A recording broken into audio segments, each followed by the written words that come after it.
हाय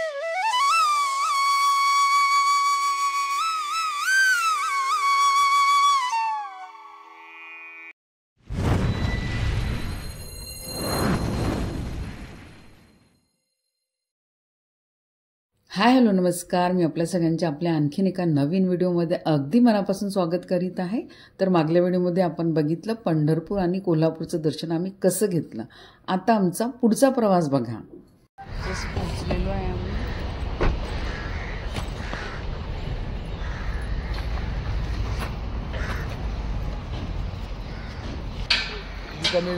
4 वाजले आहे आणि आम्ही पोहोचलेलो आहे जेजुरीला। आता सामान काढतो आता।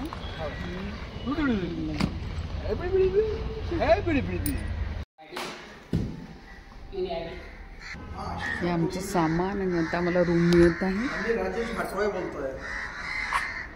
मी पोहोचलो जेजुरीला पोहोचलो। आम्ही तयार झालो छान आणि निघालो गडावरती जायला। जेजुरी गडावर दत्त मंदिर गेट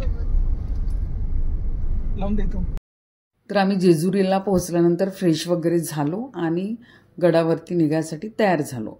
तर आम्ही छान अशा पिवळ्या साड्या घातलेल्या होत्या आणि आता आम्ही पोहोचलेलो आहे पश्चिम द्वार मध्ये गडावरती। तर चला आता वरती आपण दर्शन घेऊया खंडोबाचे।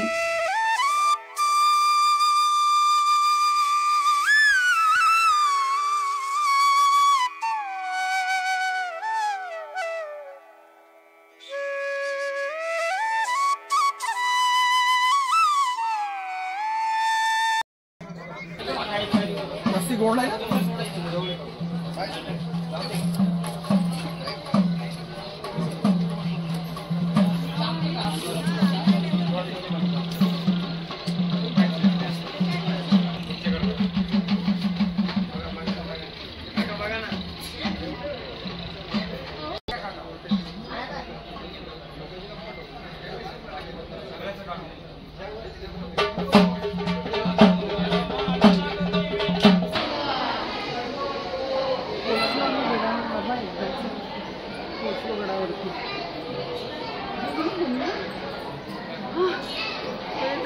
दर्शन घ्यायचे आपल्याला। चला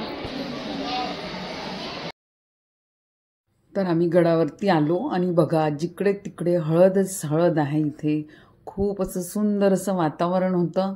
खूप छान वाटत होतं असं गडावरती। संध्याकाळच्या वेळेस आम्ही आलेलो आहे।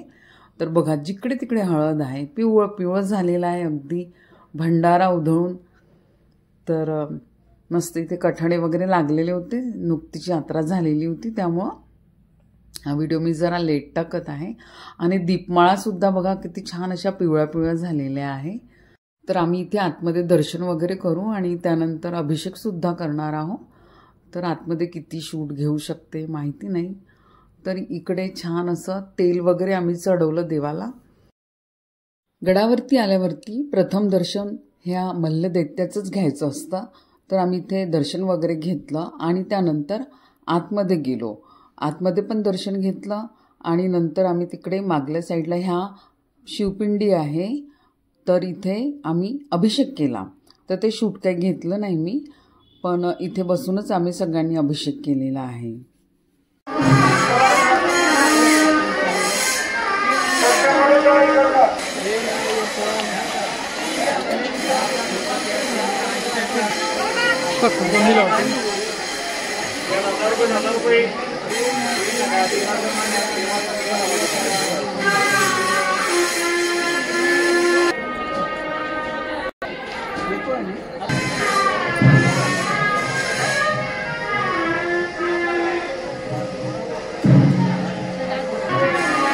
येकोट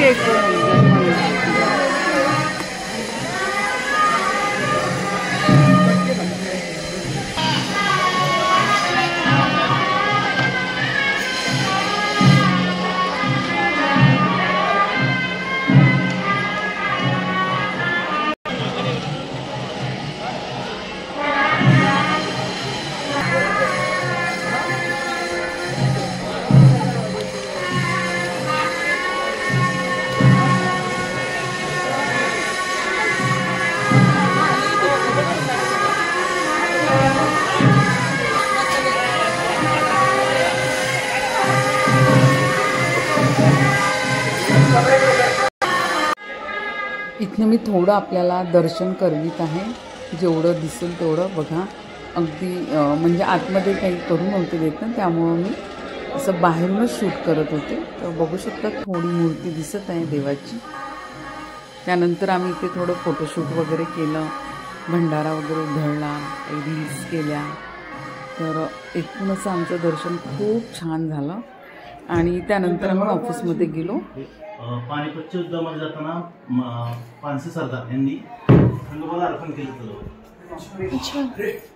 भरपूर वर्षापूर्वीची त्याच्यात स्पर्धा भरते खंडा मतदान दसरा म्हणून अशा तलवारीचं केलं थाट. Very nice.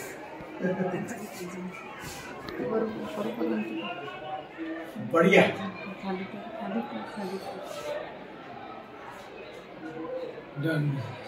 Very nice, very nice, very good. आता या दादांनी सांगितल्याप्रमाणे इथे जेजुरीला मर्दानी दसरा होतो.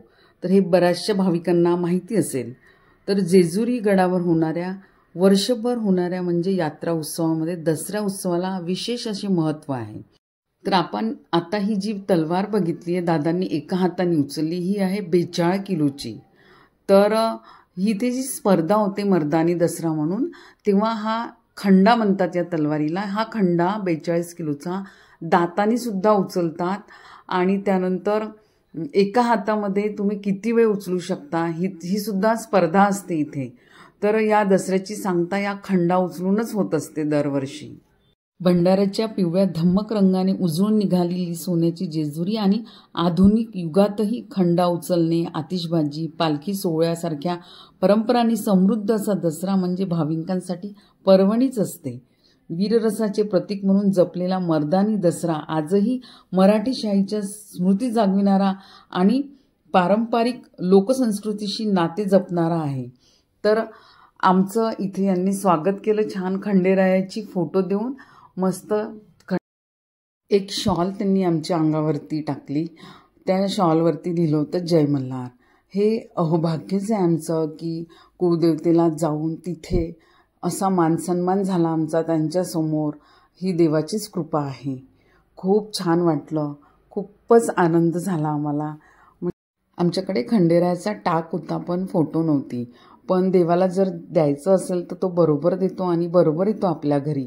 तर ही फोटोसुद्धा आम्हाला मिळाली. खूप इच्छा होती घ्यायची, तर असं या रूपात खंडेरायांनीच आम्हाला दिली. खूप छान इथे फोटोशूट वगैरे झाला आणि आनंदाला तर पारावरच नव्हता आमच्या. खूपच छान. संपूर्ण महाराष्ट्राचं कुळदैवत असलेलं हे जेजुरी गड, सोन्याहून पिवळं असं, या मृत्यूलोकीचं कैलास असं याला म्हटलं जाते. अशा या गडावरती आम्ही आज इथे आहो. आम्हाला खूप छान वाटत आहे आणि मन असं प्रसन्न झालेलं आहे की काय सांगू. आणि देवाचा मानसन्मान केला, अभिषेक केला आणि करून घेतला त्यांनी आमच्याकडनं. खूप छान वाटलं. हा व्हिडिओ आहे दुसऱ्या दिवशी सकाळचा ब्रेकफास्टचा. सकाळी आमचा ब्रेकफास्ट वगैरे झाला हॉटेलमध्येच. त्यानंतर आम्ही निघालो मोरगावला. रस्त्यातच लागणार होतं त्यामुळे आम्ही थोड्या वेळ थांबलो आणि मोरगावचं दर्शन घेतलं. अष्टविनायकापैकी एक विनायक म्हणजे हा मोरेश्वर. आलेले आहे मोरगावच्या गणपतीच्या दर्शनाला. दर्शन झालं आहे आता. खूप छान दर्शन. त्यानंतर आम्ही आमच्या पुढच्या प्रवासाला लागलो. मध्ये काही शूट केलेलं नाही. त्यानंतर आम्ही अहमदनगरच्या तिथे थोडं थांबलो होतो आणि तिथे आम्ही हुरडा पार्टी केली. तर खूप छान असा हुरडा तिथे सुरू होता एकदम, म्हणजे भाजणं वगैरे. तर खूप इच्छा झाली खायची तर आम्ही इथे थांबलो आणि मस्त असा ताजा ताजा हुरडा आम्ही खाल्लेला आहे. खूप वर्षांनी खाल्ला. खूप टेस्टी असा हुरडा होता. त्यानंतर आम्ही औरंगाबादवरनं समृद्धीला लागलो. तर असा आमचा हा प्रवास होता. सर्व शक्तिपीठांचे दर्शन आमचे खूपच छान झाले. समृद्धी महामार्गावरती बघू शकता तुम्ही इतका सुंदर असा सूर्य मावळत होता. ते दृश्य टिपल्याशिवाय राहवलं नाही मला. खूपच छान वाटत होता सूर्य. बघा तुम्ही मागल्या विंडोमधनं मी घेतलेला आहे. तर मग मैत्रिणींनो, हा व्हिडिओ आपल्याला कसा वाटला मला नक्की कळवा. व्हिडिओ आवडला असल्यास लाईक करा, शेअर करा आणि चॅनलवरती नवीन असाल तर सबस्क्राईब करायला विसरू नका. परत भेटूया आपण अशाच छानशा व्हिडिओसोबत. Till then bye bye, take care and stay healthy. घरी आल्यावरती एका स्वाशींची ओटी भरली, तिला जीव घातलं. त्यानंतर पुरणाचा नैवेद्य होता त्या दिवशी आणि खंडेरायाच्या नावाने 5 मुलांना पण आम्ही जेवायला घातलं, पण ते काही शूट केलेलं नाही.